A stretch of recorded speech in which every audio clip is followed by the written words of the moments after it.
નમસ્તે વિદ્યાર્થી મિત્રો, હું છું ભાર્ગવ લાઠિયા અને સ્વાગત છે તમારું ફરી પાછું આપણી આ એજ્યુકેશનલ એક્સપર્ટ યુટ્યુબ ચેનલ ઉપર.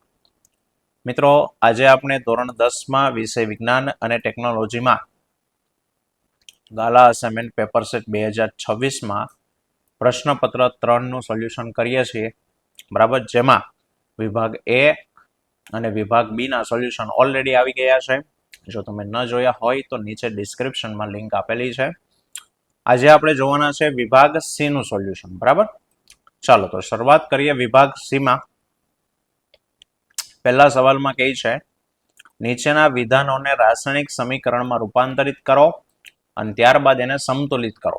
આમાં પહેલું, હાઇડ્રોજન વાયુ નાઇટ્રોજન વાયુ આરે સંયોજાય અને એમોનિયા બનાવે. તો હાઇડ્રોજન એટલે H2, નાઇટ્રોજન એટલે N2, એમોનિયા બન્યું NH3. એમાં હાઇડ્રોજન 3 છે, તો સાહેબ કામ કર્યું, અહીંયા આગળ 3 લખી નાખ્યા એટલે 3 દુ 6 થઈ ગયા. આગળ લખી નાખીએ 2 એટલે થઈ ગયો સમતુલિત. બીજું, હાઇડ્રોજન સલ્ફાઇડ વાયુ એટલે H2S હવામાં બળીને એટલે ઓક્સિજન હારે પ્રક્રિયા થાય. સલ્ફર ડાયોક્સાઇડ એટલે SO2 અને પાણી આપે છે એટલે H2O. ના, એનું સમતુલિત કરેલું. પોટેશિયમ ધાતુ એટલે K, પાણી સાથે એટલે +H2O. પોટેશિયમ હાઇડ્રોક્સાઇડ એટલે KOH અને હાઇડ્રોજન વાયુ આપે અને પ્રક્રિયા ઉષ્મા ક્ષેપક છે એટલે ઉષ્મા છૂટી પડે. આ એનું સમતુલિત. બરાબર, અવસ્થાઓ લખવાની જરૂર નથી. ચાલો 39માં કહે છે કે ભાઈ થર્મિટ પ્રક્રિયા સમીકરણ સહિત સમજાવો.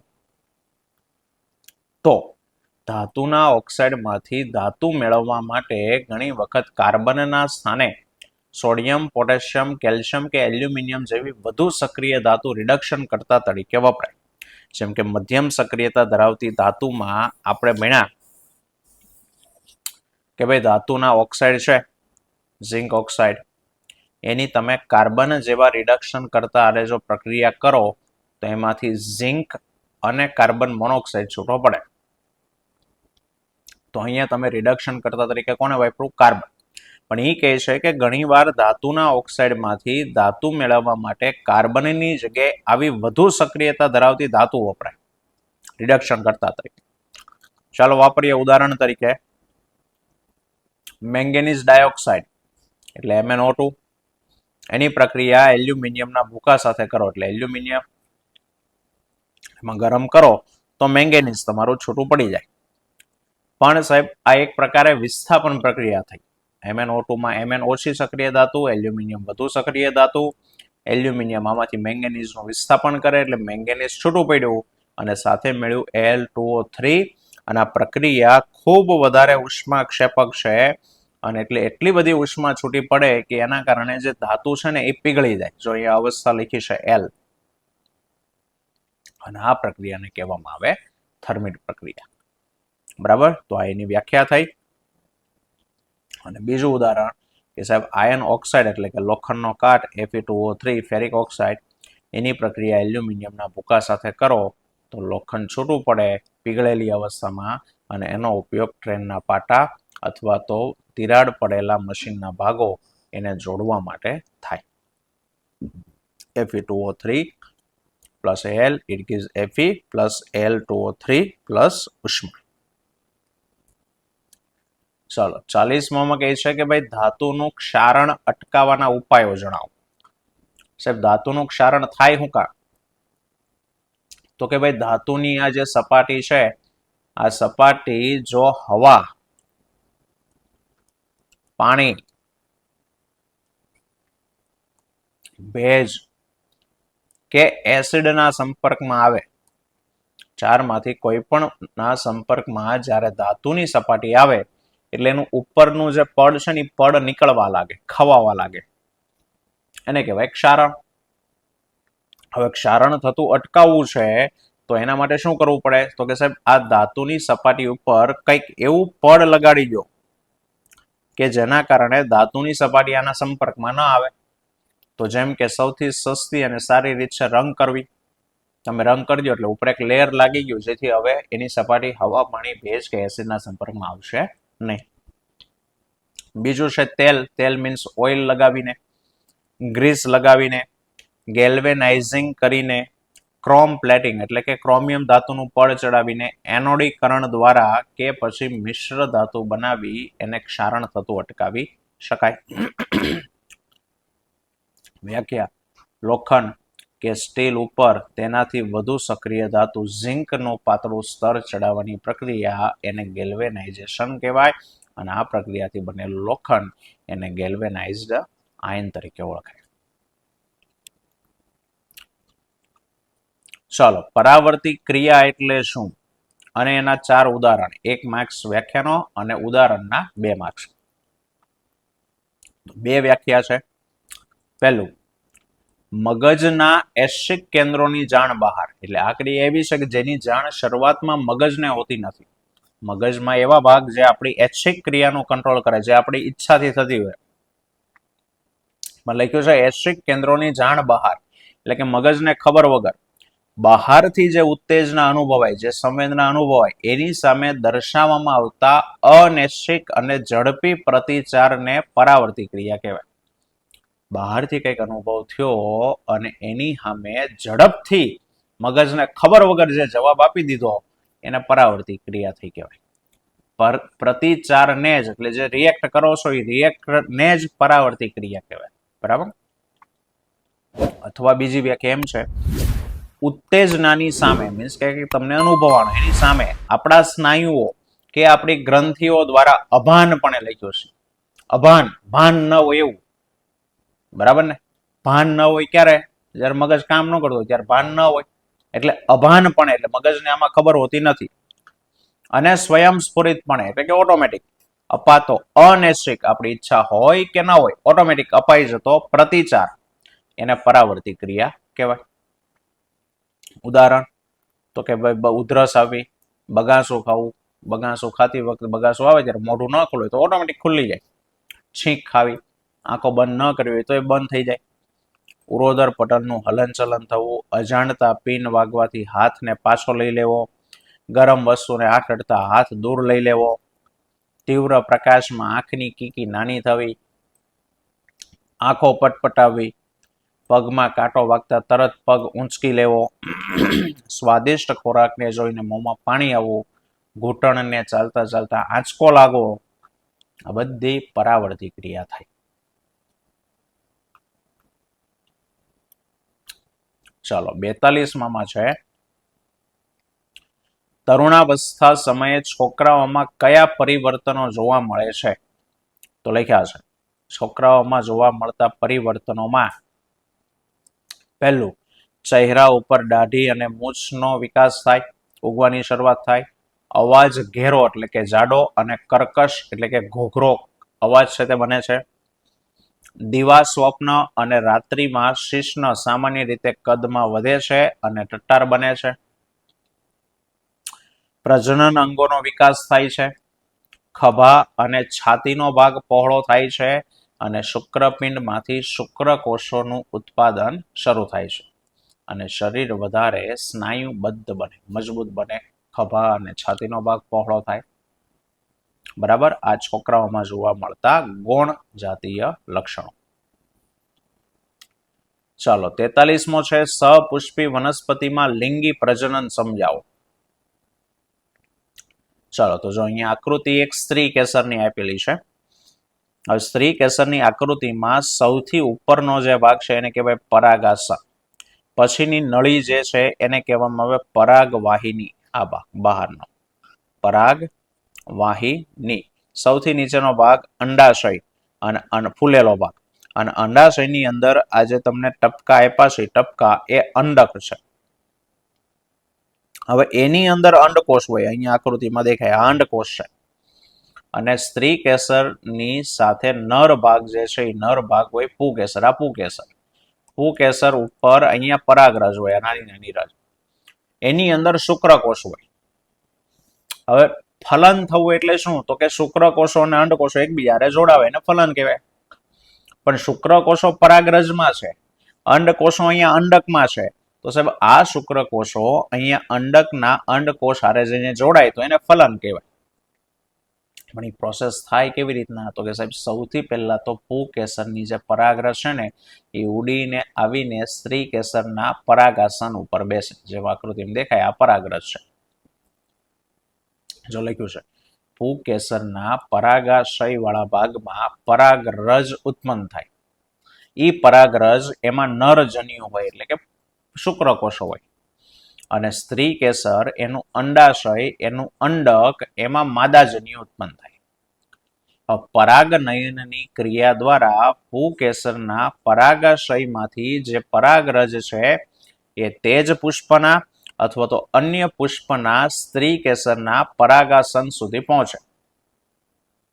જેવી પરાગાસન ઉપર આવી ગયું, હવે સાહેબ એમાંના શુક્રકોષને નીચે સુધી પહોંચવું હોય તો ત્યાં સુધી જવાનો એક રસ્તો હોવો જોઈએ. તો શું થશે કે પરાગાસન છે ને એના ઉપર ચીકણું અને સ્નિગ્ધ પ્રવાહી હોય, ઘટ્ટ પ્રવાહી. જેવી પરાગરજ એના ઉપર આવે એટલે પરાગરજ અંકુરણ પામે, અંકુરિત થાય. એમાંથી એક નળી ઉત્પન્ન થાય, જો આકૃતિમાં દેખાય છે. એ નળીને કહેવાય પરાગ નલિકા. અને એ પરાગ નલિકા, આ જે અંદરની નળી છે એ પરાગ નલિકા, આ બહારની નળી એ પરાગ વાહિનીમાંથી પસાર થઈ અને આ જો લંબાઈ છે પરાગ વાહિનીમાંથી પસાર થઈ અંડાશય સુધી આવે અને અંડક સુધી પહોંચે. હવે અંડકની અંદર પરાગરજમાંથી ઉત્પન્ન થયેલો જે નરજનન કોષ છે એ હવે આ પરાગ નલિકામાંથી પસાર થાય અને અંડકમાં હાજર રહેલા માદા પ્રજનન કોષ સાથે જોડાય. નરજનન કોષ અને માદા જનન કોષના જોડાણની આ જે ક્રિયા છે એને કહેવાય ફલન. નર કોષો માદા કોષો જોડાય, જોડાવાની ક્રિયાને ફલન કહેવાય. અને ફલનને કારણે જે નવો કોષ બને એને કહેવાય ફલિતાંડ અથવા યુગ્મનજ. હવે સાહેબ એ જે નવો ફલિતાંડ બન્યો છે એની અંદર નવા છોડ, જે ફલિતાંડ બન્યો છે બરાબર, એની અંદર નવો છોડ વિકાસ પામવાની એની અંદર ક્ષમતા હોય. એમાંથી નવા છોડનું નિર્માણ થશે. ફલન પછી જે ફલિતાંડ છે એમાં અનેક વખત વિભાજન થાય અને ઘણા બધા કોષનો સમૂહ એટલે કે ભ્રૂણ બને અને અંડકની ફરતે એક સખત આવરણનું નિર્માણ થાય અને અંડકમાંથી બીજ તૈયાર થાય. ફલન પછી યાદ રાખજો, અંડકમાંથી બીજ બને, હેતુલક્ષી. અંડકનો વિકાસ થઈને શું બને? તો કે બીજ. અને જે અંડાશય હતું એનો વિકાસ થઈને બને ફળ. આ બીજમાં ભાવિ વનસ્પતિ હોય છે જે અંકુરણ પામીને નવો છોડ બનાવે છે. આ પ્રક્રિયાને બીજ અંકુરણ થયું કહેવાય. અને જે અંડાશય છે એ ઝડપથી વૃદ્ધિ પામી અને ફળમાં પરિણમે છે.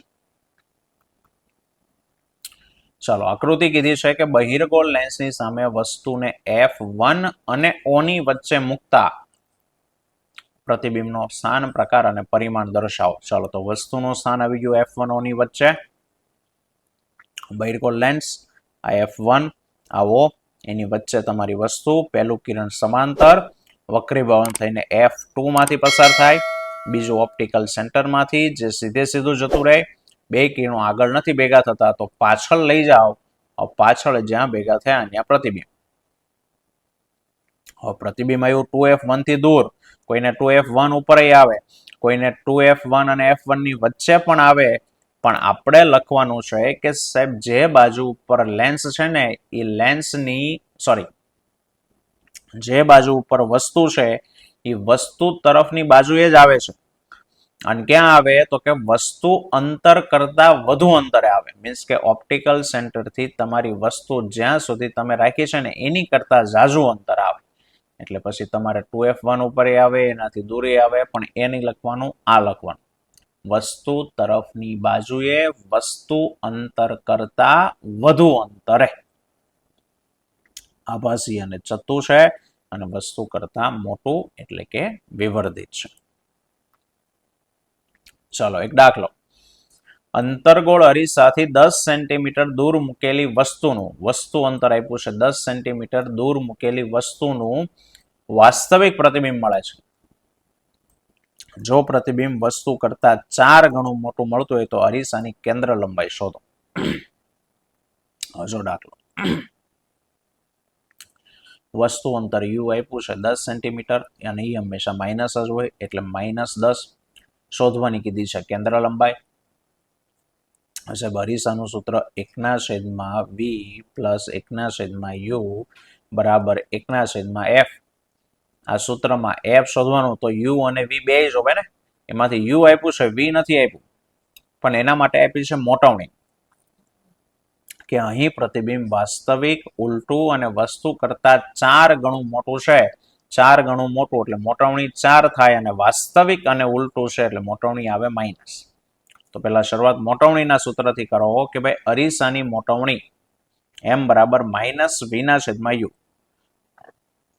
જેમાં આપણે અહીંયા v શોધવાનો છે. v ને કરતા બનાવો તો u અને m બંને સામેની સાઈડ જાય તો v બરાબર -m/u. કિંમત મૂકો તો m ની કિંમત માઇનસ સૂત્રના જે છે એના એ બરાબર m ની કિંમત તો કે -4 ગુણ્યા u ની કિંમત -10, માઇનસ માઇનસ પ્લસ પણ હજી એક માઇનસ નું ચિહ્ન છે, 4 ગુણ્યા 10 તો 40, એટલે v બરાબર -40 સેન્ટીમીટર. v મળી ગયું. હવે અરીસાનું સૂત્ર 1/v પ્લસ 1/u બરાબર 1/f, જેમાંથી f શોધવાનું તો f ને ડાબી બાજુ લઈ લઈએ બરાબર 1/v પ્લસ 1/u. ચાલો 1/v, v ની કિંમત આવી -40 પ્લસ સૂત્રના 1/-10 પ્લસ માઇનસ માઇનસ તો -1/40 -1/10. 40 અને 10 નો લસા કેટલો થાય તો કે સાહેબ 40 થાય. તો 1/f બરાબર -1 માઇનસ 10 ચોક 40 એટલે -4/40, -1 -4 એટલે -5/40. આપણે f ને શોધવાનો એટલે ઉલટાવી નાખો, -40/5, 8 પંચાને 40, 8 સેન્ટીમીટર એની કેન્દ્ર લંબાઈ હોય. રેડી? ચલો, અને લગભગ છેલ્લો કે અવરોધોના સમાંતર જોડાણ માટે સમતુલ્ય અવરોધનું સૂત્ર તારવું. ગયા પેપર નંબર 2 ના વિભાગ સી માં આપણને શ્રેણી જોડાણનું સૂત્ર આપ્યું હતું, બરાબર. અહીંયા સમાંતરનું સૂત્ર તારવવાનું છે. તો પેલા વ્યાખ્યા: બે કે તેથી વધુ અવરોધોને એકબીજાની સાથે એવી રીતે જોડવામાં આવે કે જેથી દરેક અવરોધમાંથી પસાર થતો પ્રવાહ જુદો જુદો હોય અને પ્રવાહને વહેવા માટે એક કરતા વધારે માર્ગ ઉપલબ્ધ હોય તો અવરોધોના આવું જોડાણ એને સમાંતર જોડાણ કહેવાય. જોઈ લો આકૃતિ. અહીંયાથી પ્રવાહ આવે, રેવાજીકની દિશા આપણે લઈએ સાહેબ, અહીંયા સુધી પ્રવાહ સેમ હોય, પણ હવે પ્રવાહને જવાના તો કે 3 રસ્તા. કેમ? તો કે સામે 3 અલગ અલગ રસ્તામાં 3 અવરોધ છે, તો દરેક અવરોધમાંથી પ્રવાહ એક સરખો નહીં આવે, જુદો જુદો આવશે, બરાબર. તો આકૃતિ દોરાઈ ગયા પછી મુદ્દો લખવાનો. અહીં આકૃતિમાં 3 અવરોધો R1, R2, R3 અને V વોલ્ટની બેટરી સાથે સમાંતરમાં જોડેલી છે. દેખાય છે? R1, R2, R3 V વોલ્ટની બેટરી એટલે સમાંતરમાં જોડાયેલી છે. હવે શું કે સાહેબ, અહીંયા સમાંતર જોડાણ હોય ને એટલે વોલ્ટેજ સરખો હોય, બરાબર. કારણ કે પ્રવાહને વહેવાના 3 રસ્તા છે, તો પહેલો રસ્તો જે છે એમાં એક જ અવરોધ આવ્યો ને, R1. બીજો રસ્તો એમાં એક જ અવરોધ છે, R2. તો આપણે ખ્યાલ છે, ન ખ્યાલ હોય તો યાદ રાખો, જ્યારે પરિપથમાં એક જ અવરોધ સાધન જોડાયેલું હોય ને ત્યારે બેટરીનો બધો વોલ્ટેજ એને મળે. 3 રસ્તા, તો ત્રણેય રસ્તામાં એક જ અવરોધ છે, અને એટલે બેટરીનો વોલ્ટેજ V છે. તો પહેલા અવરોધનો વોલ્ટેજ એ V, બીજાનો એ V, ત્રીજાનો એ V. તો લખ્યું છે અહીં ત્રણેય અવરોધના બે છેડા વચ્ચેના વોલ્ટેજ એ બેટરીના વોલ્ટેજ V જેટલો જ સમાન હોય, પરંતુ રસ્તા જુદા જુદા છે એટલે પ્રવાહ જુદો જુદો, પરંતુ દરેક અવરોધમાંથી પસાર થતો પ્રવાહ જુદો જુદો. ચલો ધારી લો, ધારો કે R1, R2 અને R3 માંથી પસાર થતો પ્રવાહ અનુક્રમે I1, I2 અને I3 છે. I1, I2, I3 જેનો ટોટલ ફરી પાછું કેટલું થઈ જાય તો કે જે કુલ પ્રવાહ I જેટલો હોય. તો એના ઉપરથી સમીકરણ બનાવ્યું કે ભાઈ આથી I બરાબર I1 plus I2 plus I3, સમીકરણ નંબર 1. હવે આપણે સૂત્ર મેળવવાનું કોનું છે તો કે અવરોધનું, પણ આપણી પાસે જે અહીંયા આવ્યું બરાબર, એમાં સૂત્રમાં ક્યાંય અવરોધ તો છે નહીં, સૂત્ર પ્રવાહનું આવ્યું છે, એમાં ક્યાંય અવરોધ છે નહીં. તો એક કામ કરીએ, પ્રવાહનું સૂત્ર મેળવીએ. કે ઓહમનો નિયમ વાપરતા R1 માંથી પસાર થતો પ્રવાહ. હવે પ્રવાહનું સૂત્ર શું થાય? I બરાબર V ના છેદમાં R. તો R1 માંથી પસાર થતો પ્રવાહ કેટલો છે? I1. તો વોલ્ટેજના છેદમાં અવરોધ થાય તો R1 માંથી કેટલો પ્રવાહ પસાર થાય છે? I1 બરાબર વોલ્ટેજ એનો V નો V છે V છેદમાં એનો અવરોધ તો કે R1. તો સૂત્ર બનશે I1 બરાબર V ના છેદમાં R1. એવી રીતે R2 માંથી પસાર થતો પ્રવાહ I2 બરાબર વોલ્ટેજ V નો V છે, વોલ્ટેજ નથી બદલાતો, આપણે ભણ્યા, તો V ના છેદમાં R2. એવી રીતે R3 માંથી પસાર થતો પ્રવાહ I3 બરાબર V ના છેદમાં R3, સમીકરણ નંબર 2. હવે સાહેબ આ I1, I2, I3 ત્રણેયને ભેગું સમીકરણ નંબર 2 આપ્યું છે, બરાબર. હવે એની કિંમત આમાં મૂકશો તો I1, I2, I3 ની જગ્યાએ R આપણું આવી જાય. પણ આ I નું શું કરવાનું? સાહેબ I શું છે? તો કે આખા પરિપથનો કુલ પ્રવાહ છે. તો કુલ પ્રવાહ શોધો, તમારી પાસે કુલ વોલ્ટેજ જોવે. ચાલો એ તો છે બેટરીના, પણ કુલ અવરોધ નથી, કારણ કે 3 અવરોધો જોડ્યા છે. તો એક કામ કરીએ સાહેબ, આ 3 અવરોધો R1, R2, R3 એને કાઢી નાખીએ અને એની જગ્યાએ પરિપથમાં એક જ અવરોધ મૂકીએ, RP. P ફોર પેરેલલ, સમાંતરનો કુલ અવરોધ. બરાબર, કે એવો હોવો જોઈએ કે પ્રવાહ જેટલો પસાર થતો એટલો ને એટલો પસાર થાય. વોલ્ટેજ એના છે સાહેબ, અવરોધ એનો રહે તો પ્રવાહ એનો રહે. અને તો જે આરપી મૂક્યો એ આરપી ને R1, R2 અને R3 એનો સમતુલ્ય અવરોધ કહેવાય. તો જો લખ્યું છે કે ધારો કે 3 અવરોધો R1, R2 અને R3 ના બદલે એક અવરોધ RP એવો મૂકવામાં આવે કે જેથી પરિપથમાંથી પસાર થતો જે પ્રવાહ છે એ I જેટલો જ રહે, તો RP ને R1, R2 અને R3 નો સમતુલ્ય અવરોધ છે તે કહેવામાં આવે છે. ચાલો, તો એ આકૃતિ બની ગઈ. તો એના માટે પ્રવાહ શોધવો છે I બરાબર એનો વોલ્ટેજ RP નો વોલ્ટેજ V થશે, એક જ સાધન, છેદમાં એનો અવરોધ RP. તો I બરાબર V ના છેદમાં RP. RP આમ નહીં લખવાનું, R અને P નીચે RP. સમીકરણ 3, સમીકરણ 2 અને 3 ની કિંમત 1 માં મૂકો તો I ની જગ્યા ઉપર શું થયું? V ના છેદમાં RP બરાબર I1 ની જગ્યાએ V ના છેદમાં R1 પ્લસ V ના છેદમાં R2 પ્લસ V ના છેદમાં R3. આ બાજુ V કોમન છે તો બહાર કાઢી લો. તો V ના છેદમાં RP બરાબર V કૌંસમાં 1 ના છેદમાં R1 પ્લસ 1 ના છેદમાં R2 પ્લસ 1 ના છેદમાં R3. બે બાજુથી V કેન્સલ, એટલે તમારું સમીકરણ નંબર 4. આ સમીકરણ 4 એને સમાંતર જોડાણના સમતુલ્ય અવરોધનું સૂત્ર છે કહેવાય. બરાબર. ચાલો, તો આ તો આજનો આપણો ટોપિક. આવતા વિડીયોમાં ફરી પાછા મળીશું. ત્યાં સુધી જય હિન્દ, જય ભારત.